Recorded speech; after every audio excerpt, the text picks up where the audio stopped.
Regarding the motivation behind building Price Center East, back in 2003, students passed a referendum to support the expansion of the Price Center. So basically, the students were responding to demand of overcrowding and the Price Center being too small. The design thought behind the architecture and design of the building, a couple things about it I think are interesting. The fact that it's a very porous building.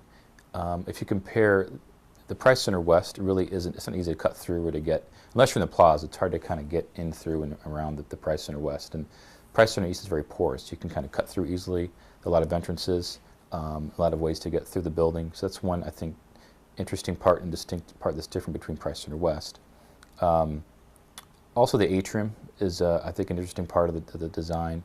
A lot of folks wanted to be, when we asked people who are going to be occupying the building where they wanted to be in the building, and everybody said they want to be in the first floor because that's where the action is. Well, that's impossible because you can't really be on the first floor. So in order to kind of create that feel, there's a large atrium. So if you're on the second or third floor, you really just steps away from the atrium and kind of that feel that you're still involved in part of the first floor. So the atrium is a very important part. I think the way they treat, the architect treated the connecting points is interesting, and it works pretty well. I don't like the yellow hallway at all. One, it's not that great of a color, and I totally hate how it narrows. And if you're walking with like 2 or 3 people, how you have to like get in the line just to pass other people, it's not fun.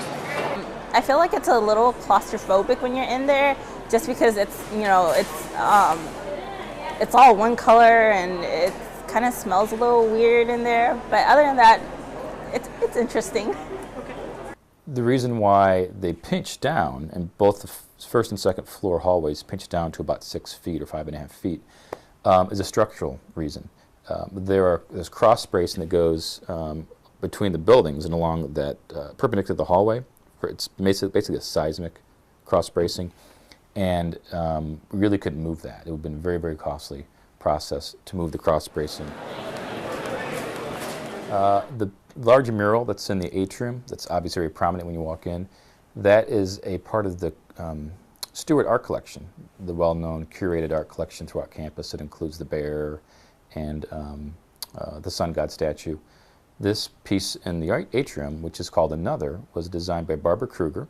The most interesting part of Price Center East is probably the artwork that's right above us. I mean, besides the fact that it's pretty to look at, there's always the news blurbs, and that's always good because you're a college student, you don't really have time to watch CNN all day, so it's good for breaking news and that kind of thing.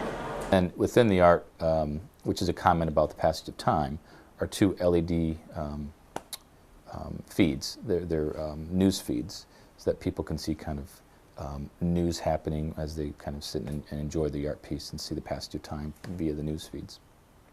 Well, some of the issues, conflicts in Price Center East, I would have to say, the lines.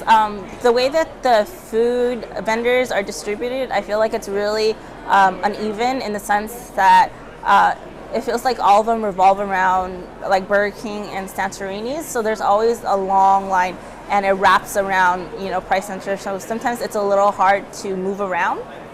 Something we got to kind of finish with the project is filling out the retail spaces. We have added a number of restaurants. Another one's going to open in January, Tapioca Express. But we still have some spaces that are vacant that we're trying to fill. If I could change something about Price Center East, I would probably try to get a few more food vendors. I feel like the selection isn't really optimal for college students.